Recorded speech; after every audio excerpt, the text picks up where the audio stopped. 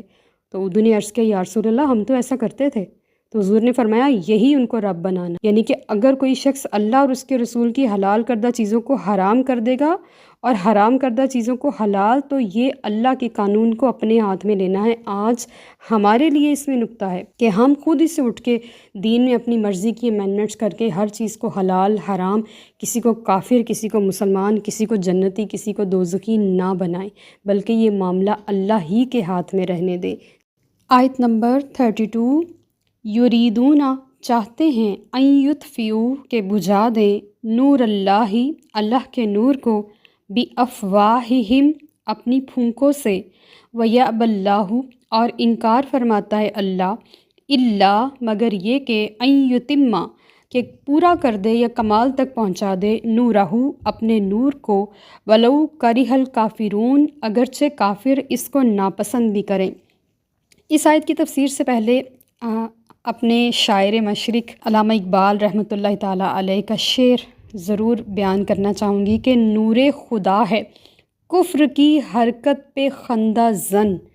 پھونکوں سے یہ چراغ بجھایا نہ جائے گا۔ انہوں نے اس آیت سے وہ شعر لکھا تھا کہ اللہ کے نور سے مراد نور مصطفیٰ صلی اللہ علیہ وآلہ وسلم بھی ہے، اللہ کے نور سے مراد قرآن بھی ہے، اللہ کے نور سے مراد اسلام بھی ہے، اللہ کے نور سے مراد پوری کائنات میں حضور اکرم صلی اللہ علیہ وآلہ وسلم کا ڈنکا بھی ہے جو بج رہا ہے۔ کفار کیا چاہتے ہیں کہ اس نور کو اپنی منہ سے پھونک مار کے بجھا دیں، لیکن اللہ نے اپنے محبوب علیہ الصلوۃ والسلام کے دین کی ایسی حفاظت فرمائی ہے کہ جس طرح آپ کی کتاب کی تا قیامت حفاظت رہے گی، کوئی اس میں امینڈمنٹس نہیں کر سکے گا، اسی طرح آپ کے دین کی تا قیامت حفاظت رہے گی، اور یہ ہر خیمے، ہر کونے، ہر خطے تک پہنچے گا، اور پوری دنیا میں اسلام کا ڈنکا بجے گا۔ یہ جتنی مرضی کفر اپنی زور آزمائیاں کر لے، فتنے ڈال دے، نئے سے نئے چیزیں دین کے اندر شامل کر دے، نئی سے نئی بدعات ڈال دے، مسلمانوں کو گمراہ کرنے کی کوشش کرے، یا کوئی بھی گیجٹس ان کے ہاتھ میں تھما کے ان کو دین سے دور کرے، یا کسی بھی قسم کی اور سازش میں مبتلا ہو، بے شک تیر، تلوار، قلم یا کسی بھی طرح سے وہ مسلمانوں کے خلاف کھڑا ہو، یہ ساری اللہ تعالیٰ نے فرما دیا پھونکے ہیں۔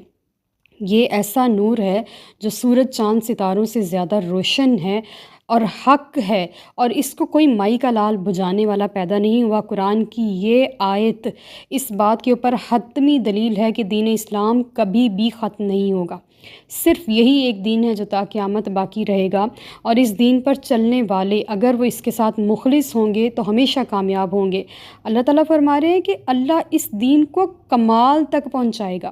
اس نور کو اپنی پوری تابانی تک دکھائے گا پوری دنیا کو، جب پوری دنیا میں ایک ہی اسلام کا پرچم لہرائے گا، اور کوئی دین دنیا میں قابل عمل، قابل قبول نہیں ہوگا سوائے اسلام کے، اگرچہ کافر اس کو ناپسند کریں کہ یہ کیا ہو گیا، جس چراغ کو ہم نے بجھانے کے لیے اپنی ساری صلاحیتیں لگا دیں، آج وہ چراغ کیسے ہمارے اوپر سورج بن کے چمک رہا ہے، اور ہم اس کو سخت ناپسند کر رہے ہیں۔ اور قرآن کی یہ آیت حق ہے، اور یہ دن اگر ہم نہ بھی رہے، ہماری آنے والی نسلیں دیکھیں گی کہ کیسے پوری دنیا میں اسلام کا ڈنکا بجتا ہے اور اسلام کا پرچم لہراتا ہے، اور ہر شخص مسلمان ہوگا۔ کلمہ پڑھے گا اور اللہ کا اور اس کے محبوب علیہ الصلوۃ والسلام کا نام لیوا ہوگا، اور پوری دنیا میں اسلام ایک طاقتور قوت کے طور پر ابھرے گا۔ وما علینا الا البلاغ المبین۔ Like, subscribe and share.